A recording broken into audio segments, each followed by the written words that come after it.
구렁이 남편. 옛날 어느 날 하늘을 날고 있던 황새 한 마리가 돌풍에 휘말려 그만 땅으로 떨어져 날개를 다쳤습니다. 황새는 다친 날개를 질질 끌며 산짐승들을 피해 안전한 곳을 찾던 중 큰 바위 틈을 발견하고 그 속으로 조심스럽게 기어 들어갔습니다. 황새는 천천히 주위를 둘러보고 아무도 없는 것을 확인한 후 다친 날개를 살펴보기 시작했습니다. 그런데 아무도 없는 것 같았던 안쪽 구석에서 목소리가 들렸습니다. 여보시오, 나를 알아보겠소? 당신을 이렇게 다시 만나게 될 줄은 정말 몰랐소. 깜짝 놀란 황새가 소리가 나는 곳을 바라보니 안쪽 어둠 속에서 서서히 모습을 드러내고 있는 몇백 년은 묵은 듯한 커다란 구렁이가 황새를 향해 다가오며 말하는 것이었습니다. 놀란 황새는 도망갈 기세로 뒷걸음질 치며 소리쳤습니다. 아니, 누구세요? 구렁이는 달아나려는 황새에게 부드러운 목소리로 말했습니다. 당신은 나를 기억하지 못하는구려. 그러니 놀라는 것은 당연하오. 진정하고 내 말을 좀 들어보시오. 구렁이는 더 이상 다가가지 않고 애틋한 목소리로 말을 이어갔습니다. 당신과 나는 전생의 사람이었다오. 그때 우리는 부부였소. 나는 남편이고 당신은 아내였지요. 나는 남의 돈을 훔치며 살았고 당신은 내가 훔쳤다 준 돈으로 살림을 살았기 때문에 그 업보로 사람의 모습을 잃고 이렇게 구렁이가 되었고 당신도 황새가 되었으니 참으로 미안하게 되었소. 황새는 너무 놀라 어리둥절한 표정으로 멍하니 구렁이를 바라보았습니다. 저 크고 무서운 구렁이와 자기가 전생의 사람이었고 게다가 부부였다니 아무리 생각해도 믿을 수가 없었습니다. 그런 황새를 바라보던 구렁이는 천천히 자신의 긴 이야기를 풀어놓기 시작했습니다. 전생에 나는 사람들의 재물만 빼앗은 것이 아니라 사람들에게 모진 아픔을 주고 생명까지 빼앗았다오. 재물만 얻을 수 있다면 어떤 일이든 가리지 않고 함부로 해서 사람들에게 두려움의 대상이었소. 그렇게 살다가 죽은 후 떠돌던 영혼은 어둠 속에서 온갖 재물이 가득 쌓여있는 화려한 집을 보고 홀린 듯이 그 안에 들어가게 되었소. 그런데 그곳으로 들어온 것이 박쥐의 몸으로 태어난 것이라오. 재물로 가득한 집으로 모였던 것은 재물의 욕심이 눈이 멀어 그렇게 보였던 것이오. 그 후로도 나는 박쥐로 태어나서 죽고 다시 박쥐로 태어나서 수없는 세월을 동굴 아래서 보냈다오. 마지막으로 박쥐의 몸을 벗었을 때 멋지고 단정한 집이 보였는데 그 집으로 들어가 구렁이로 태어나게 된 것이라오. 구렁이의 말을 듣고 있던 황새가 조용히 물었습니다. 그럼 전생에 사람이었던 것은 어떻게 알았나요? 전 하나도 기억이 나질 않는데요. 구렁이가 대답했습니다. 구렁이로 태어났을 때 어머니가 내게 이렇게 일러주면서 서서히 기억하게 되었다오. 난 아무것도 모른 채 구렁이로 태어나서 수없는 세월 동안 구렁이로 살아왔단다. 그런데 너를 뵈고부터 이 뜻을 알게 되어 너에게 간곡하게 알려주는 것이니 명심해서 들어야 한다. 너는 앞으로 자라면서 조금도 남의 생명을 해치지 말고 평생 풀뿌리와 이슬로 연명하거라. 내가 앞으로 500년 동안 다른 생명을 조금도 해치지 않고 오직 그렇게 살아간다면 구렁이의 몸을 벗고 서로 환상할 수 있게 된단다. 서로 태어나면 그때부터 사람을 도와 일할 수 있게 되는데 부지런히 일해서 빼앗고 훔친 빚을 모두 갚게 되면 사람의 모습으로 다시 태어날 수 있게 될 거란다. 이 어미의 말을 명심하거라. 구렁이는 과거 이야기를 마친 후 황새에게 말했습니다. 어미의 말을 듣고 나는 풀뿌리와 물만 먹으며 살았소. 그렇게 수백 년을 지내면서 당신이 황새로 태어난 것도 오늘 만나게 돼서 저절로 알아진 것이라오. 이렇게 알게 될수록 나는 더욱 참여하는 마음으로 개미 한 마리라도 해치지 않으려고 노력하며 살았소. 이제 사흘만 있으면 500년이 된다오. 사흘 후면 나는 구렁이 몸을 벗고 소로 태어나 드디어 빚을 갚을 수 있게 될 것이오. 구렁이가 이야기를 마쳤을 때 황새도 아련히 과거의 기억들이 점차 떠올랐습니다. 사람이었을 때의 일과 황새로 태어나 살았던 모든 일들이 오래전에 알았던 것처럼 말입니다. 황새는 그제야 구렁이에게 애틋함이 느껴졌습니다. 황새는 눈물을 흘리며 말했습니다. 나도 이제 모든 걸 다 알게 되었어요. 나도 당신과 살며 같이 빚을 졌는데 어찌 당신 혼자 보낼 수 있겠습니까? 며칠 후 구렁이와 황새는 나란히 어미소의 뱃속으로 들어가 형제로 태어났습니다. 그리고 함께 열심히 일했습니다. 서로 태어난 뜻을 이미 스스로 알고 있었기에 부지런히 빚을 갚아 나간 것입니다.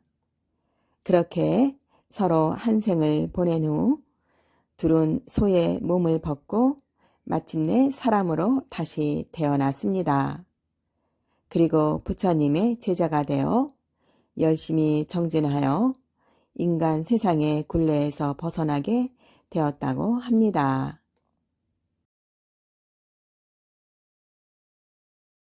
북두 칠성이 된 7 쌍둥이.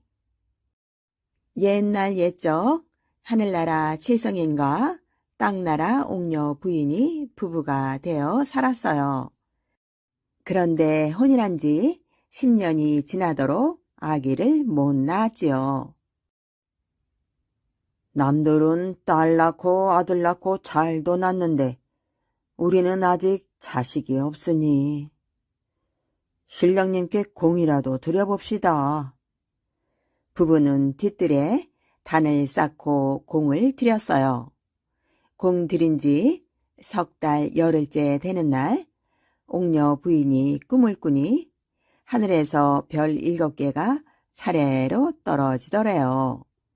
그래서 치마폭에 고이 받았지요. 그리고 나서 곧 배가 불러오더니 9달, 10달 지나서 아기를 낳았어요. 그런데 하나만 낳는 게 아니라 내리 7을 낳았지요. 아들 7 쌍둥이를 낳은 거지요. 그걸 보고 아버지 칠성님이 그만 기겁을 해 아이고 부인, 나는 저 7 아들을 못 키우겠소. 쌀 없어 못 키우고 옷 없어 못 키우겠소. 하고는 그 길로 훌쩍 하늘나라로 가서 새 장가를 들었지요. 한편 옥녀 부인은 남편이 갈 때 도포자락을 찢어 몰래 장롱 속에 숨겨두었지요. 7 쌍둥이는 쑥쑥 잘도 자랐지요. 첫돌이 되니 말을 하고, 3살 되니 글을 알고, 5살 되니 활을 쏘고, 7살 되니 말을 타고, 9살 되니 못하는 일이 없었지요. 하루는 7 쌍둥이가 글방에 갔다 오더니 옥녀 부인한테 물었어요. 어머니, 글방 아이들이 우리더러 아비 없는 후레자식이라고 놀리니 속상합니다. 우리는 왜 아버지가 없습니까? 이제와 무엇을 숨기겠느냐. 너의 아버지는 하늘나라 칠성님인데 너희 7 낳은 뒤로 쌀 없고 옷 없어 못 키우겠다고 하늘나라로 올라가 새장가를 들었단다. 그러면 저희들이 아버지를 찾아가겠습니다.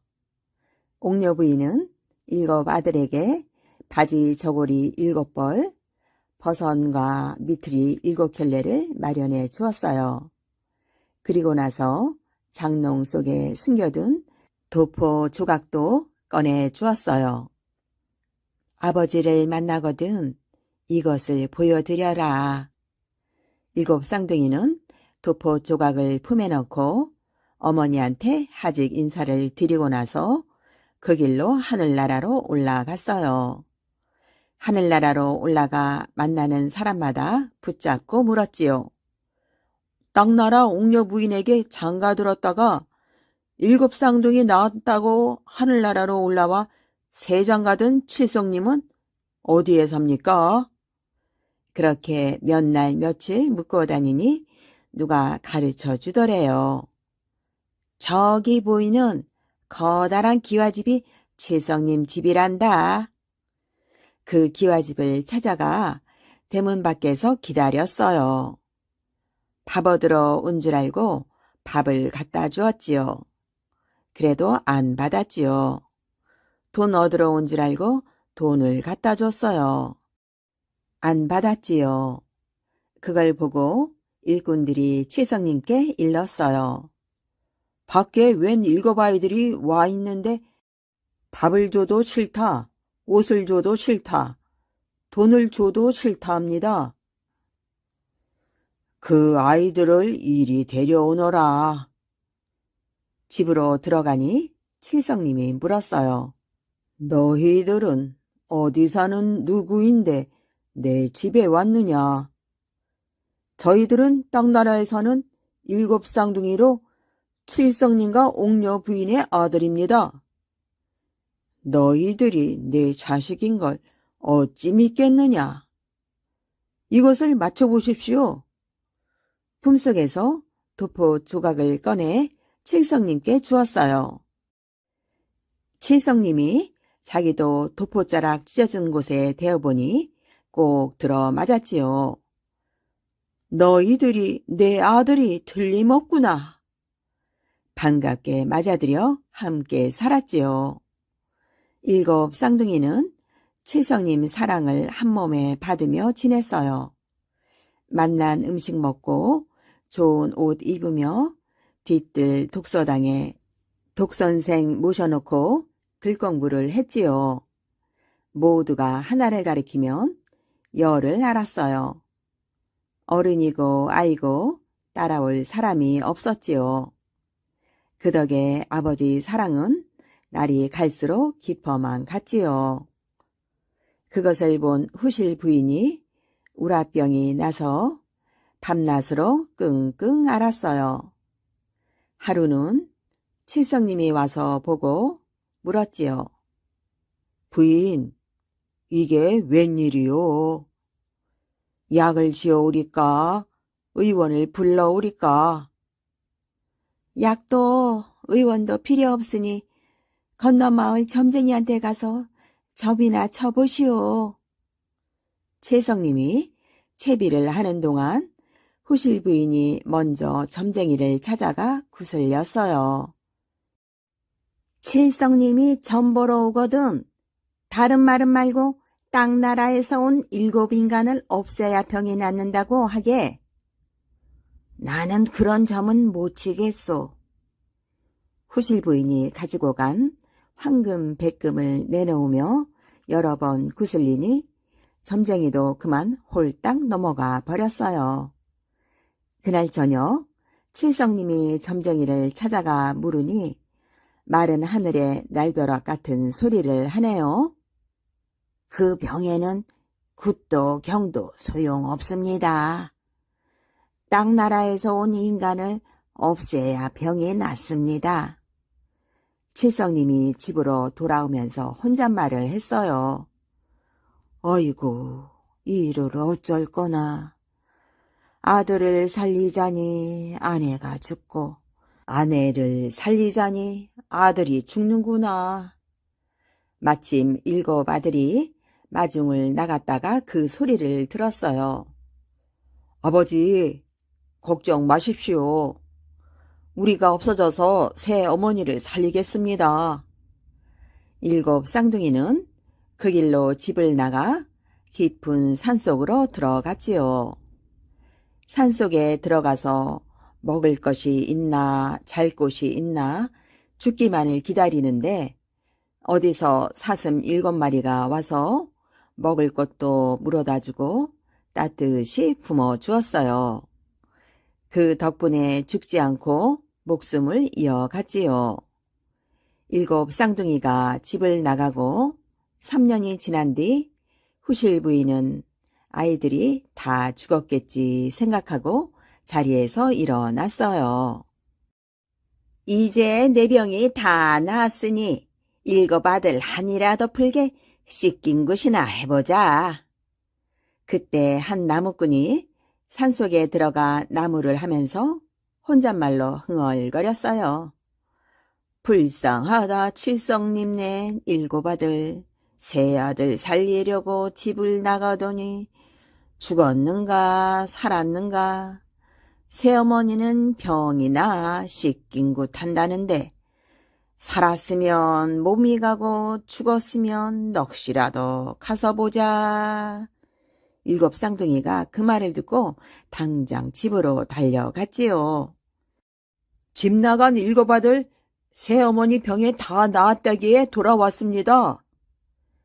후실 부인은 놀라고 칠성님은 반겨 물었지요.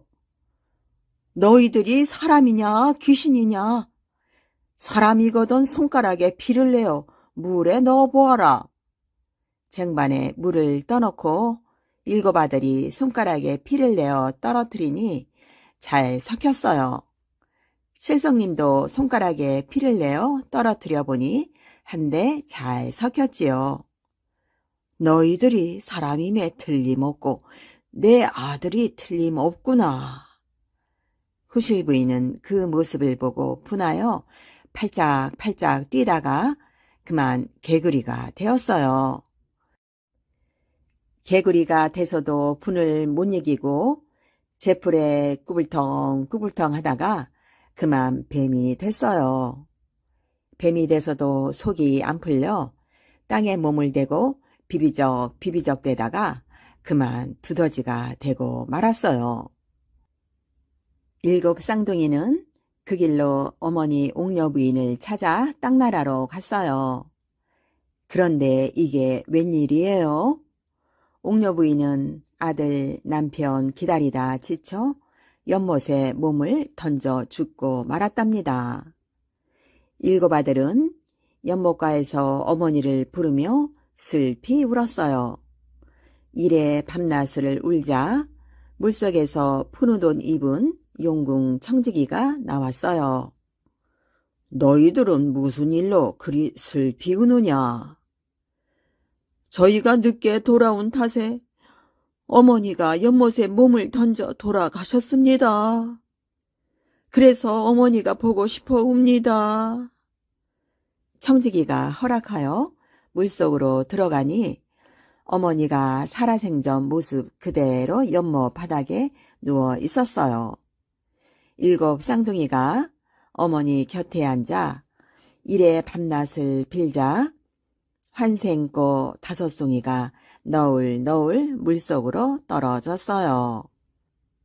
그것을 받아 차례로 어머니 몸 위에 올려놨지요. 뼈사리 꽃을 올려놓으니 뼈가 살고, 살사리 꽃을 올려놓으니 살이 살고, 피사리 꽃을 올려놓으니 피가 살고, 숨사리 꽃을 올려놓으니 숨이 살고, 넉사리 꽃을 올려놓으니 넉이 살아났지요. 아이고, 내가 긴 잠을 잤구나 하면서 어머니가 기지개를 켜고 일어나 앉았지요. 7 쌍둥이는 어머니 옥녀 부인을 모시고 하늘나라로 올라갔어요. 칠성님이 기뻐하며 7 아들들에게 물었지요. 너희들 소원이 무엇이냐? 어머니 아버지 모시고 9 식구 같이 사는 게 소원이었는데 이제 그 원이 풀렸으니 다른 원은 없습니다. 그래, 그러면 너희들은 별이 되어 밤하늘을 지켜라. 7 아들은 밤하늘에 나아가 반짝반짝 빛나는 북두칠성이 되었어요. 칠성님과 옥녀 부인은 천일성, 태일성이 되어 오늘도 7 아들을 지켜보고 있습니다.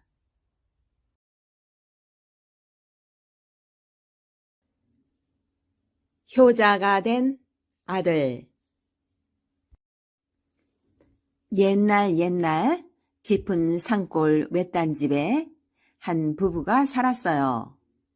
말벗할 이웃 하나 없는 부부는 서로 의지하며 오순도순 지냈지요.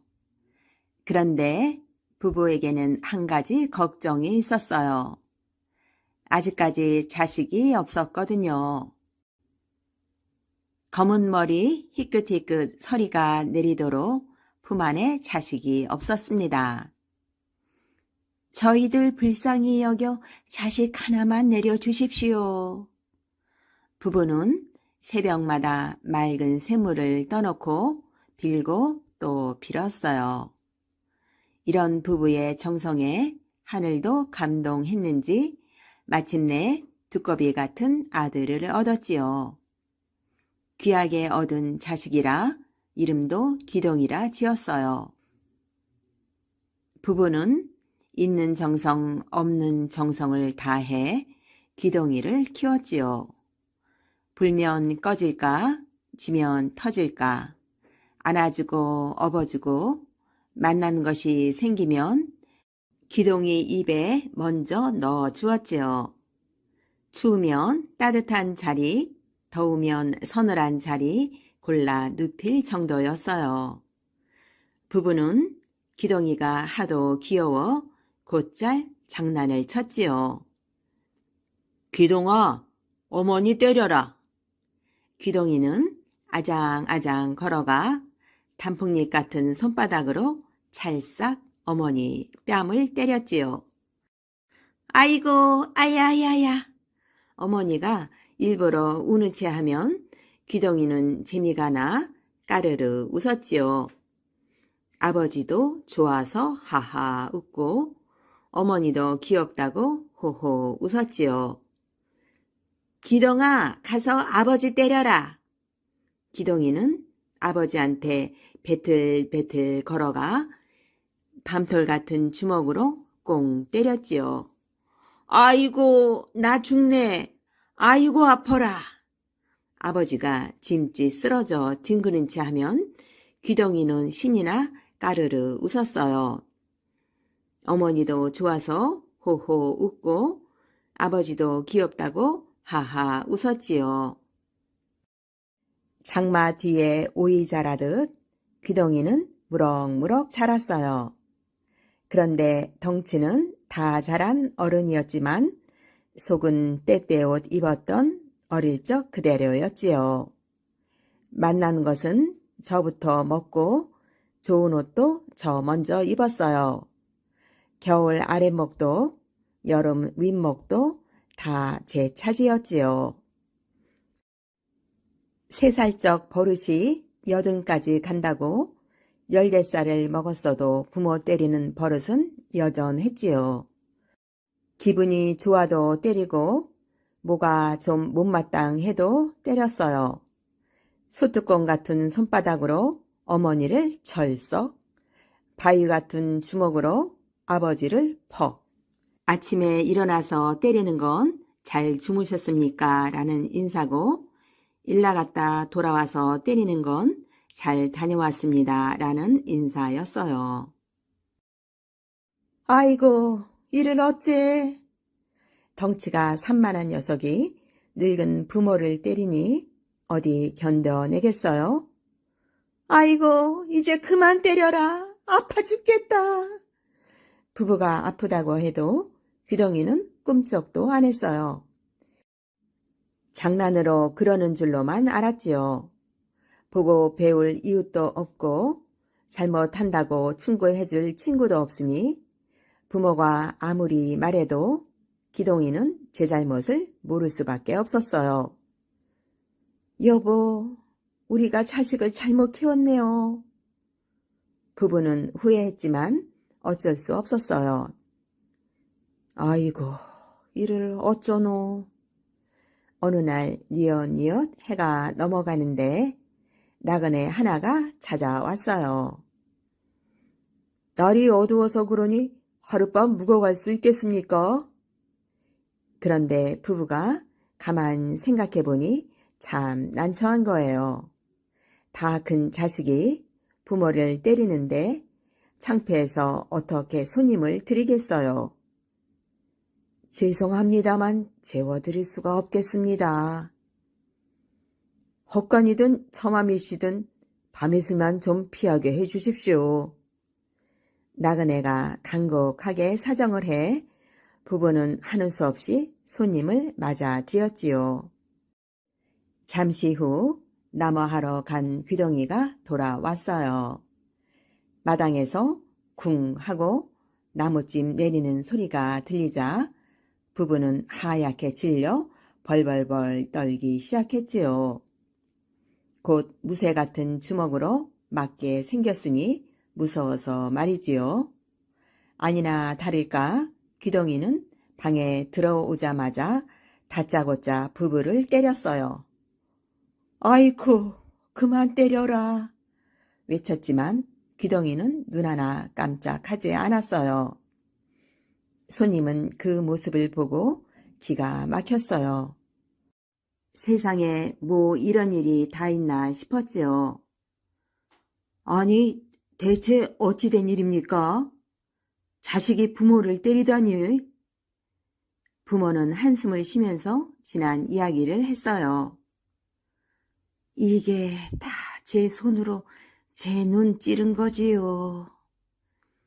그동안 있었던 이야기를 다 듣고 난 손님은 한참을 생각하더니 말했어요.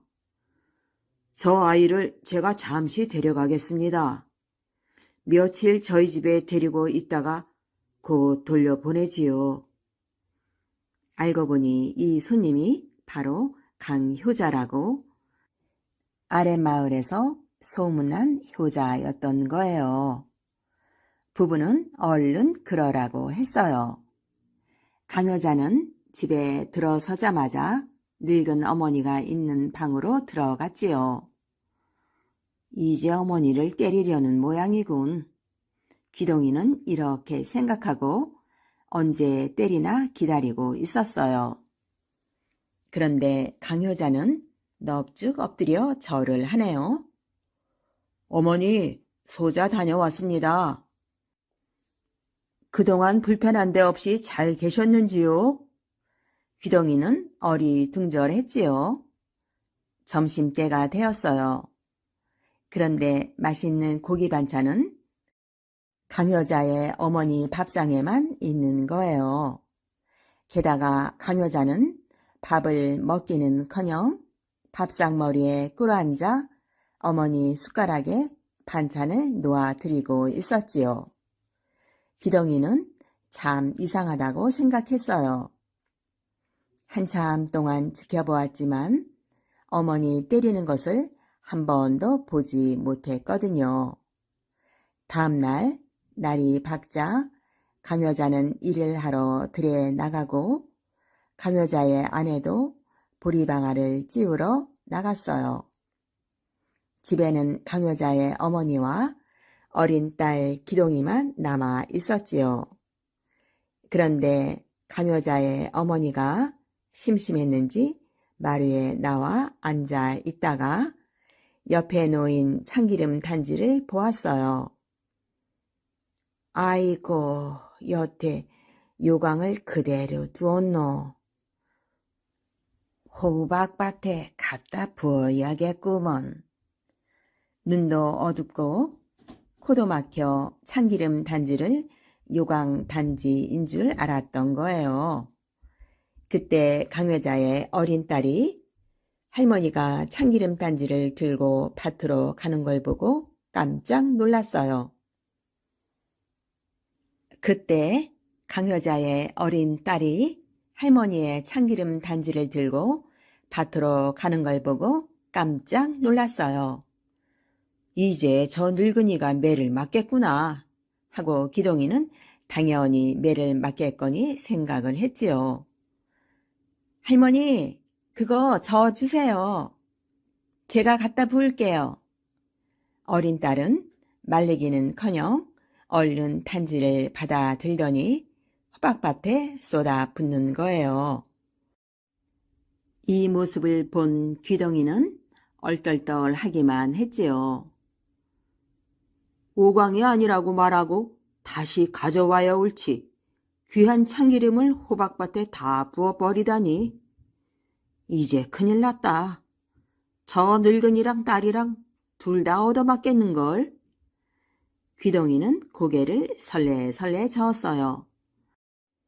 강여자의 아내가 호박밭을 지나다 보니 고소한 냄새가 진동을 하고 누런 참기름이 흥건한 거예요. 아니, 밭에다 누가 참기름을 부었지? 딸이 목소리를 낮추며 소곤소곤 말했어요. 할머니가 오줌인 줄 알고 호박밭에 부으려 하시길래 제가 대신 부었어요. 그러자 아내는 딸을 칭찬하지 뭐예요? 잘했구나. 참 잘했어. 참기름이라고 하면 할머니께서 얼마나 무안해 하시겠니? 그러고는 씨암탉을 잡아 푹 고기 시작했어요. 점심때가 되어 들에 갔던 강여자가 집으로 돌아왔어요. 씨암탉을 잡다니 집에 무슨 경사라도 났소? 어머님이 아침에 참기름 단지를 요강으로 알고 호박밭에 부으려고 하셨대요. 그런데 덕이가 대신 받아 부었답니다. 무거운 단지를 들고 다니느라 고생하셨으니 어머니 몸보신이라도 해드려야지요. 이 모습을 지켜보던 기동이는 생각했어요. 이제 메타작이 벌어지겠구만. 그런데 이게 웬일이에요? 강여자가 넙죽 엎드려 아내에게 절을 하지 뭐예요. 어머니께 잘해줘서 정말 고맙소. 귀동이는 그제야 그동안 자신이 잘못했다는 것을 알게 되었어요. 강여자의 식구들을 보고 효도하는 방법을 깨달은 거지요. 귀동이는 그 길로 집으로 달려갔어요. 자기도 제대로 된 효도를 빨리 해보고 싶었거든요. 그런데 귀동이가 돌아오자 부부는 깜짝 놀라 벌벌 떨었지요. 아이고, 이제 또 맞겠구나. 그런데 귀동이가 넙죽 엎드려 절을 하는 거예요. 아버지, 어머니, 소자 다녀왔습니다. 그간 불편한 데 없이 잘 계셨는지요? 부부는 놀라 눈이 휘둥그레졌지요. 그런데 그뿐이 아니었어요. 맛있는 반찬도 저 먼저 먹지 않고 나갈 때 들어올 때 깍듯이 인사하고 밤마다 이부자리까지 깔아드리고 부모를 때리던 불효자가 아주 효자가 되었지요. 그 이후로도 기동이는 절대 부모를 때리지 않고 효도하며 행복하게 오래오래 잘 살았답니다. 인연을 맺어준 정자나무. 옛날 어느 마을에 병든 홀어머니를 모시고 살아가는 예쁜 아가씨가 있었어요. 아가씨의 집은 쥐먹을 양식도 부족할 만큼 가난했지요. 그래도 아가씨는 얼굴 한번 찌푸리지 않고 늘 웃으며 삭바느질과 허드렛 일을 하며 어머니의 병구안에 지극정성이었지요. 그러던 어느 해 큰 흉년이 들었답니다. 그러다 보니 농사를 다 망친 마을에 인심까지 각박해져 버렸지요. 가진 것 하나 없이 남의 일로 입에 풀칠을 겨우 해온 아가씨로서는 하루도 끼니 걱정을 안 하는 날이 없었지요. 그러던 어느 날 아가씨가 이웃 마을에 일을 하러 갔다가 밤늦게 돌아오는 날이었어요. 마을 어귀 정자나무 아래 얌전하게 차려입은 선비가 쓰러져 머리에 피를 흘리고 있는 것이 보였어요. 남의 어려움을 보고 그냥 지나치지 못하는 아가씨는 집안 사정을 돌아보지도 않고 선비를 부축해서 집으로 데려와 정성껏 치료해 주었지요. 다음 날 정신을 차리고 눈을 뜬 선비는 주위를 두리번거렸어요. 그때 선비는 눈에 희미하게 비치는 아가씨의 모습을 보고 심장이 멎을 것만 같았지요. 정녕 하늘에서 내려온 선녀인가 할 정도로 아가씨를 보는 순간 한눈에 반해버렸답니다. 아가씨가 치료해준 덕분에 머리의 상처는 나아졌지만 선비는 자기도 모르게 아픈 척하며 다시 자리에 누웠지요. 날이 밝고 나서야 선비는 그 집 형편이 얼마나 어려운지 헤아릴 수 있었답니다. 자기 입 하나가 그 아가씨에게 얼마나 큰 무게로 다가가는지도 그때야 알았지요. 마음 같아서는 병자 행사를 하며 며칠이고 머물다 가고 싶었지만 그 집 형편을 두고 볼 수가 없었답니다. 아가씨, 정말 고맙습니다. 제가 보답을 해야 하는데 어제도 적을 만나 돈을 다 빼앗겨 버렸소. 선비가 주섬주섬 떠날 채비를 서둘렀지요. 아가씨가 수줍음을 감추느라 몸을 돌리고 옷걸음을 입에 물고 배시시 미소를 보냈지요. 그 대신 내가 약조 하나 하리다. 내가 지금 과거를 보러 가는 길인데 과거에 급제하면 반드시 다시 찾아와 아가씨를 내 배필로 맞아드리겠소. 그때까지 기다려 주실 수 있겠소? 자기의 속내를 들킨 듯 아가씨는 얼굴에 홍조를 띠며 고개를 끄덕여 주었어요. 그런데 뒤돌아보고 또 돌아보며 떠나간 선비는 겨울이 2번이나 지나도록 돌아오지 않았답니다.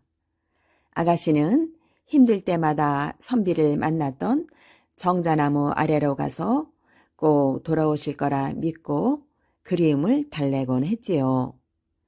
그날도 어둑어둑할 무렵 아가씨는 선비 생각을 떨치지 못하고 정자나무 아래로 가서 그때를 회상하며 그리움을 달래고 있었습니다. 지나가는 길손인데 밤이 늦어 그러니 하룻밤만 묵어갈 수 있게 해 주십시오. 그때 웬 선비가 헛기침을 하며 다가왔어요. 선비의 헛기침에는 갑자기 나타나 아가씨를 놀라게 하지 않겠다는 배려가 스며 있었지요.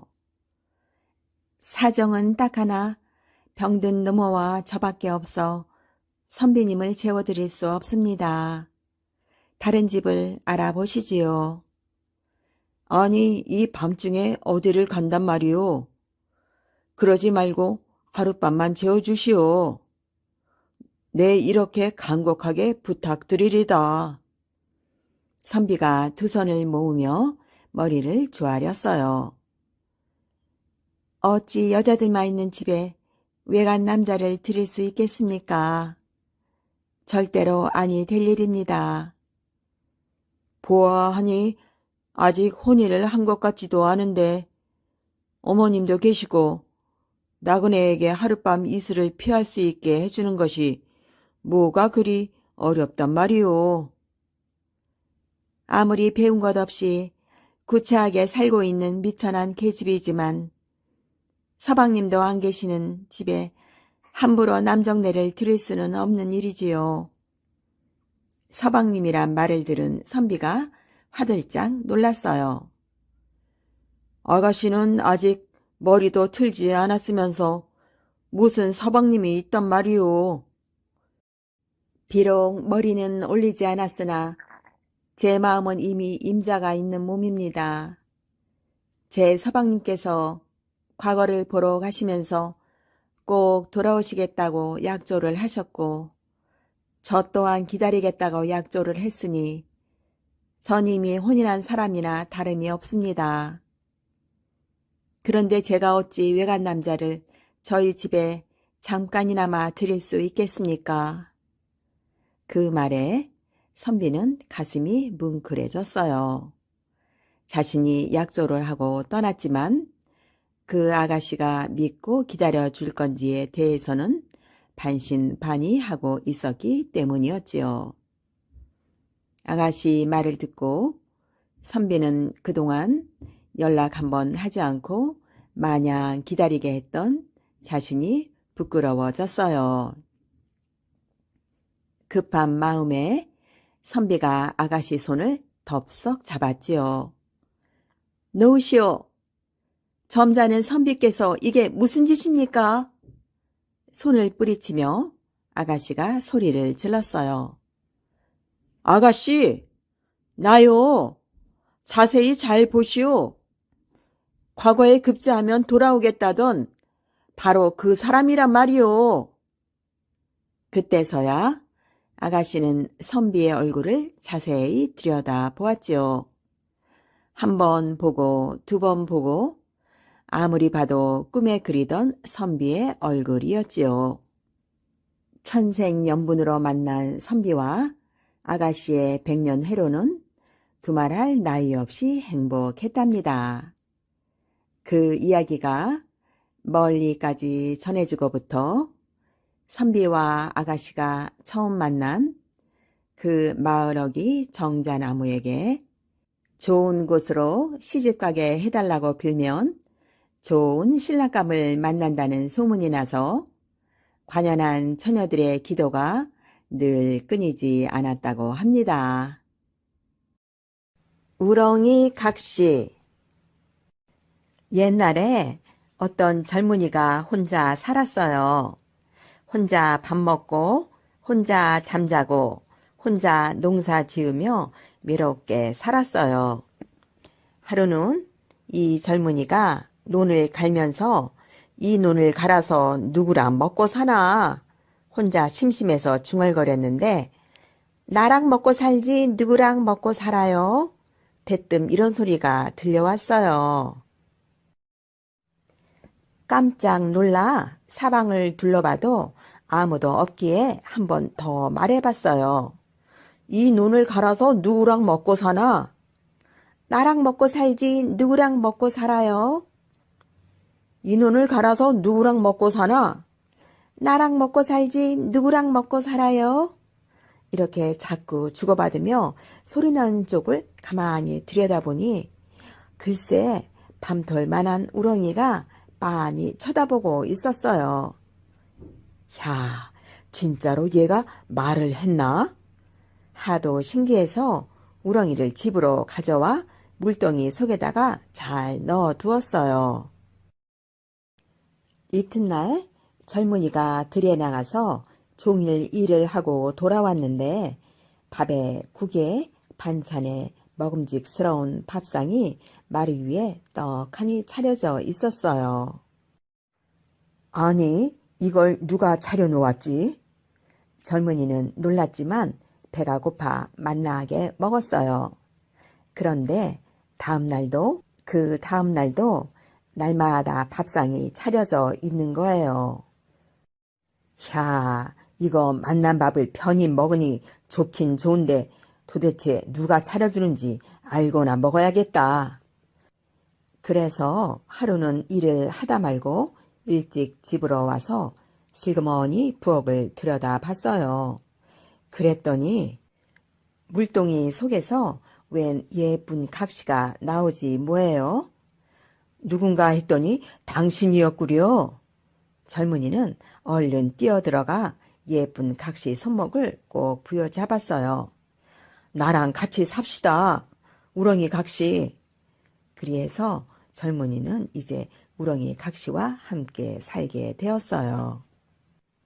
그런데 각시가 워낙 예쁘다 보니 젊은이가 너무 좋아서 어쩔 줄 몰랐어요. 잠시도 헤어지기 싫어서 일도 안 나가고 하루 종일 각시 옆에만 있으려 했었어요.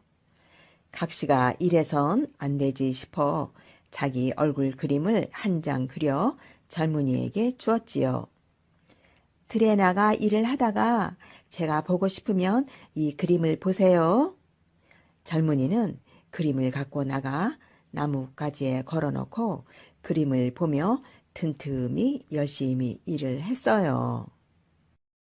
그런데 이게 웬일일까요? 하루 종일 느닷없이 돌개바람이 휙 불어와서 각시 그림을 하늘 높이 날려버렸어요. 안 돼!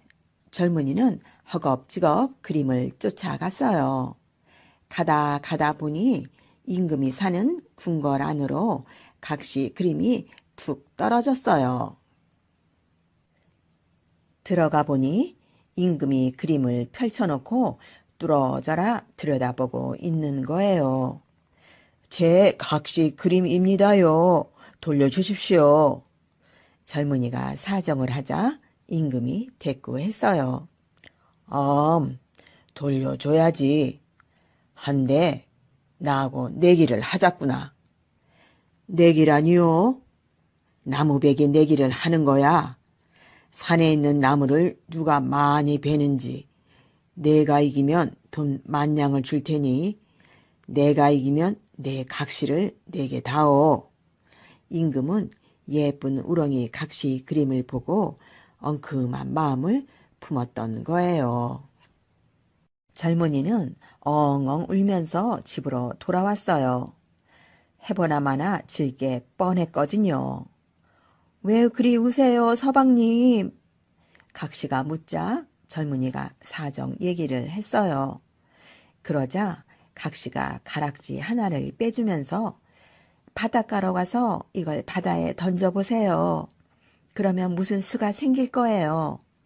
이랬어요. 그 길로 바닷가로 가서 각시가 준 가락지를 바다에 던졌어요. 그랬더니 바다가 쩍 갈라지면서 수염 허연 용왕님이 나타났어요. 허허허, 내가 내 사위로구나. 그만 울고 이걸 가지고 가거라. 용왕님이 조롱박 하나를 젊은이에게 주었어요. 알고 보니 우렁이 각시는 바로 바닷속 용왕님의 딸이었던 거였어요. 젊은이는 조롱박을 가지고 산으로 갔어요. 임금은 기운센 장정들을 잔뜩 거느리고 와 있었지요. 이윽고 내기가 시작되었어요. 장정들이 도끼로 쿵쿵 나무를 찍었지요. 젊은이는 조롱박 마개를 뽑았어요. 그러자 조롱박 속에서 조그만 병정들이 손에 손에 톱이며 도끼를 들고 한도 없이 끝도 없이 막 쏟아져 나오는 거예요. 쿵쿵 쓱쓱 쿵쿵 쓱쓱 순식간에 온 산의 나무를 다 베어버렸어요. 아니, 이럴 수가? 임금은 화가 나서 또 내기를 하자고 했어요. 말을 타고 강을 건너는 내기를 하자. 내가 지면 나라의 반을 너에게 주마. 젊은이는 또 엉엉 울면서 집으로 돌아왔어요. 그러자 각시가 또 가락지 하나를 빼주었지요. 젊은이는 또 그 길로 바닷가로 가서 각시가 준 가락지를 바다에 던졌어요. 그랬더니 또 바다가 쩍 갈라지면서 용왕님이 나타났어요. 허허허, 내 사위가 또 왔구나. 이번에는 이걸 가지고 가거라.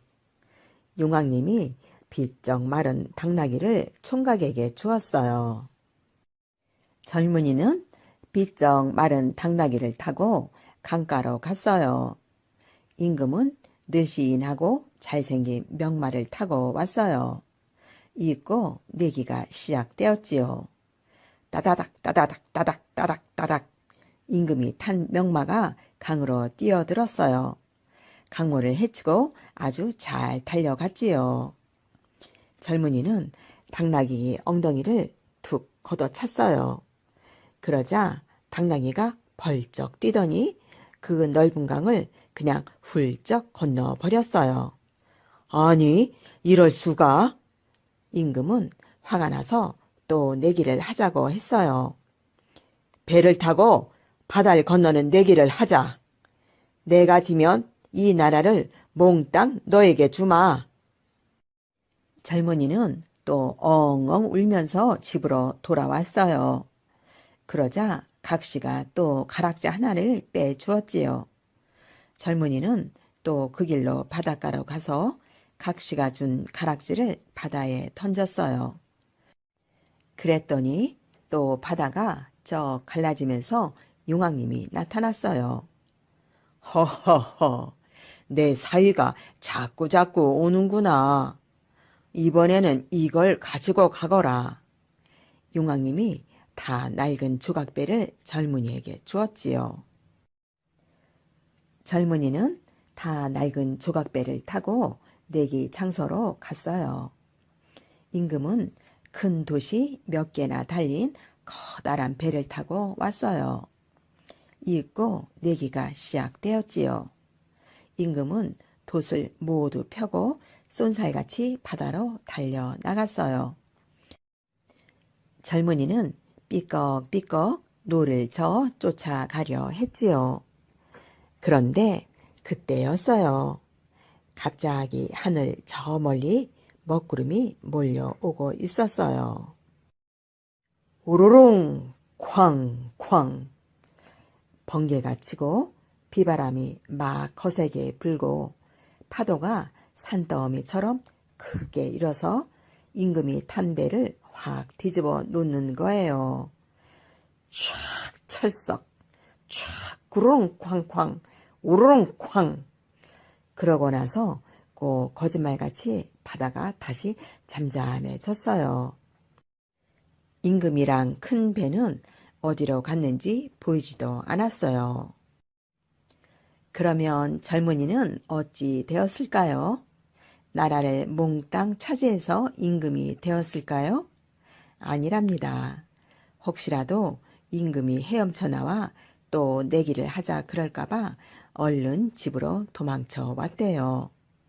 와서 예쁜 우렁이 각시랑 아들 낳고 딸 낳고 콩도 볶아 먹고 엿도 구워 먹으면서 깨소금 맛으로 재미나게 잘 살았대요. 화가 노인의 그림. 고작 노인네가 그림 그리는 거나 보려고 이렇게 사람들이 몰려든 건가 싶어 어지간히도 할 일이 없는 사람들이라고 여겼다. 우물을 찾아 나서려는데 문득 얼마나 대단한 그림을 그리기에 이렇게 난리들인가 하는 생각이 들어 그림 쪽으로 고개를 내밀었다. 노인이 마침내 만족했다는 듯 붓을 내려놓자 이럴 수가.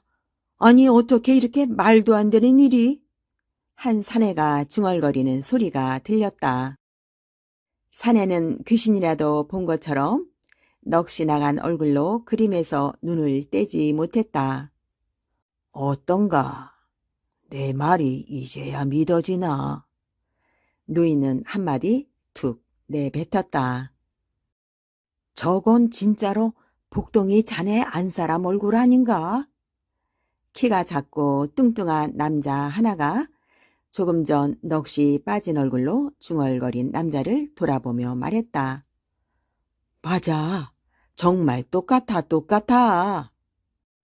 보지도 않으면서 아니 어떻게 저렇게 옆에 앉혀놓고 그린 것처럼 반박이로 잘 그렸을까? 이거 참 귀신이 탐복할 노릇이로구만. 일단 침묵이 깨지자 이번에 너나 할 것 없이 한마디씩 짓거리는 바람에 금세 분위기가 어수선해졌다. 그냥 평범한 여자 그림인데 사람들이 대체 왜 이러는 거요? 남자는 신이 난 듯 우쭐한 목소리로 말했다. 저건 그냥 그림이 아니라오. 배우자 그림이지. 배우자 그림이라니요. 저 노인은 복덩이 얼굴만 보고서 일면식도 없는 복덩이 안사람을 그려낸 거요. 세상에, 아니 어떻게 그런 일이 있을 수 있습니까? 그러니 귀신이 꼭 갈 노릇이라는 거지. 복동은 아침부터 할 일 없이 앉아만 있는 노인 옆에 슬그머니 다가가 말을 건넸다. 영감님, 어디서 오셨습니까? 그저 발길 닿는 대로 떠돌아다닐 뿐이요. 특별히 머무는 데가 없으니 특별히 어디서 왔다고도 할 수 없지. 숙식은 어떻게 해결하십니까? 보면 알지 않소. 화가가 그림 그려서 돈 버는 것 말곤 무슨 재주로 끼니를 해결하겠소. 그게 대체 무슨 그림입니까? 배우자 그림이요. 네? 나는 당신 얼굴만 보고서도 당신 안사람 얼굴을 똑같이 그릴 수 있어. 그게 어떻게 가능한 일입니까? 저만 보고서 얼굴도 모르는 제 마누라를 그린다니요? 과장이 좀 심하십니다. 그렇다면 내기를 하지. 내가 자네 안사람 얼굴을 그려보겠소. 저야 문제될 게 없습니다만 영감님께선 나중에 그 창피를 어찌 감당하시려고 그러십니까? 창피를 당하는 게 난지 당신인지 그건 두고 보면 알 일이요. 두 사람 사이에 오간 대화는 대충 이런 내용이었다. 구경꾼 중 누군가가 이번은 우연일 수 있으니 한 번 더 그려보도록 하는 게 어떻겠소? 하고 말했다. 모여있던 사람들이 다들 고개를 끄덕였다. 노인은 그들을 똑바로 쳐다봤다. 몇 번을 해보든지 간에 결과는 똑같을 거요. 하지만 나도 공짜로 그릴 수만은 없지. 그림값을 낸다면야 얼마든지 그려주겠소.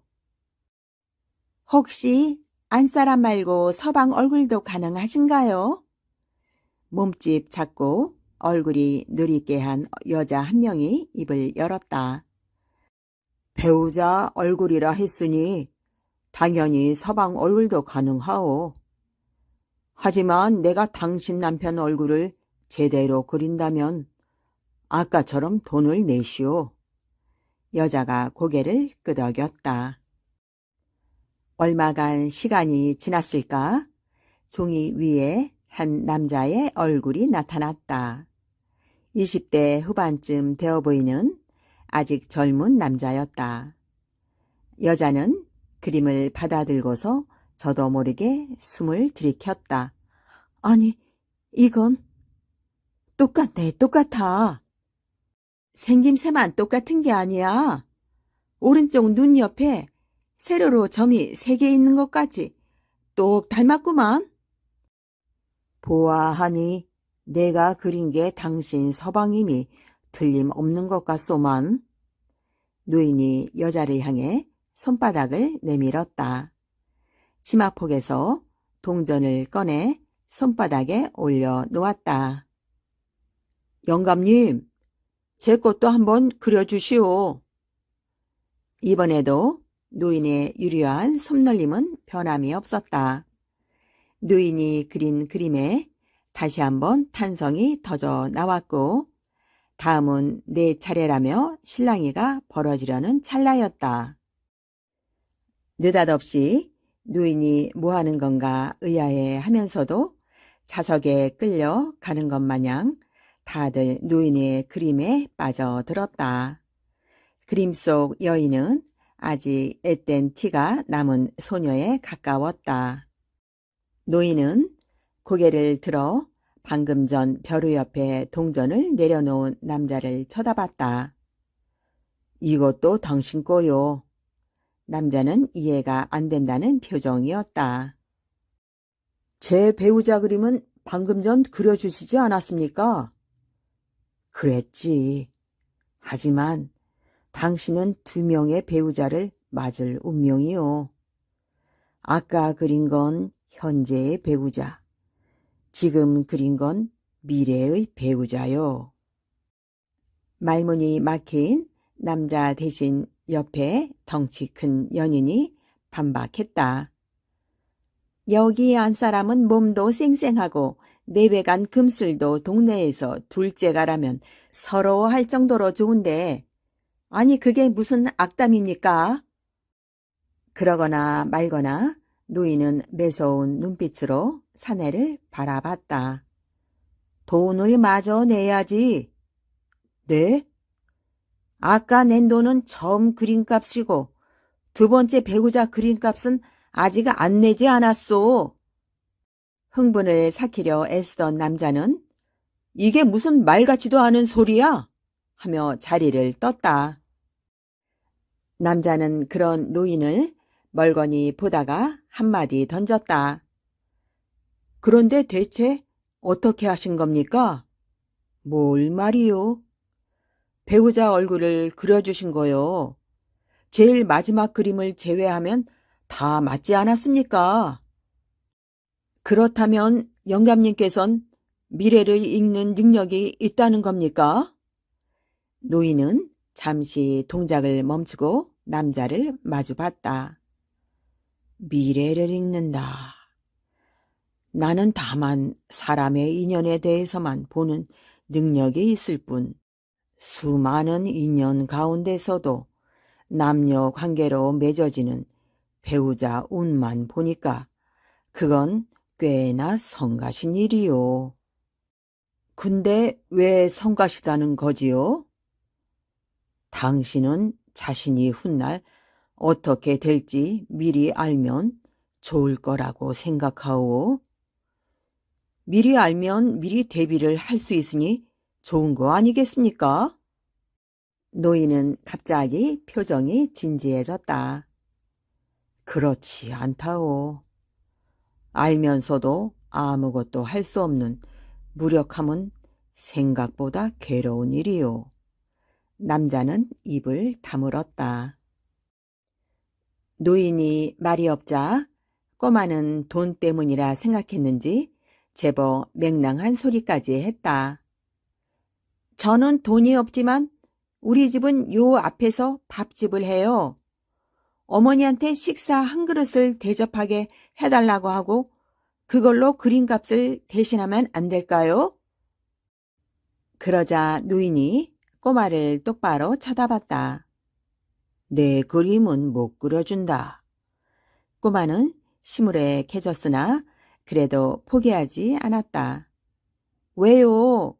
밥값이 그림값에 못 미치나요? 돈 때문이 아니야. 그러면요? 돈 때문이 아니면 왜 못 그려주시냐고요? 집요한 것이 꽤나 성가신 꼬마였다.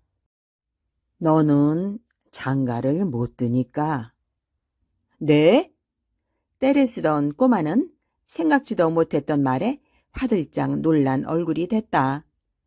노인은 짐을 싸서 유유히 발걸음을 옮겼다. 반년 뒤, 혹시 저를 기억하시겠습니까?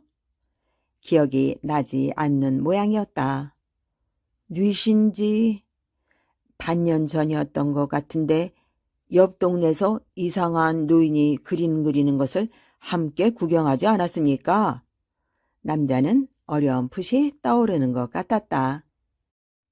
남자는 팔생을 찬찬히 뜯어보았다. 참말 기억력도 좋으시오. 혹시 그 뒤에 노인이 다시 마을에 나타나지는 않았습니까? 남자는 심각한 표정으로 고개를 흔들었다. 그때 노인이 2번 장가 갈 거라고 했던 사람 기억하시오? 네, 노인한테 화를 내면서 돌아가지 않았습니까? 결국 노인이 말한 대로 됐소. 네? 막돌이, 그 남자 이름이 막돌이요. 막돌이의 한 사람이 만삭이었는데 아이를 낳다가 세상을 떴소. 산모랑 아이랑 둘 다 죽었지. 막내 동생이 시리에 빠져 있는 걸 본 형님은 재혼을 권유했소. 형님은 수소문 끝에 친구 딸과 막돌이를 맺어줬다오. 혼례식 날 신부 얼굴을 보고 동네가 발칵 뒤집어졌어. 노인이 그린 그림 속 바로 그 얼굴이었거든. 제일 놀란 게 막돌이 본인이었지. 그리고 말 나온 김에 남자가 갑자기 목소리를 낮췄다. 표정도 조금 어두워진 것 같았다. 금동이가 죽었다오. 금동이요? 왜 그 자기도 그림을 그려달라면서 매달리던 맹랑한 꼬마 녀석 말이오. 그렇다면 남자도 팔생의 생각을 읽는 것 같았다. 그렇소. 그 아이는 배우자가 없을 운명이었소. 그 노인이 말했던 것처럼 말이오. 여기까지 말한 팔생은 잠시 숨을 돌리며 술을 한 모금 마셨다. 그거 참 어쩐지 으스스하구려. 하지만 배우자 그림이라. 공기 중에 달콤한 치자꽃 향기가 감돌았다.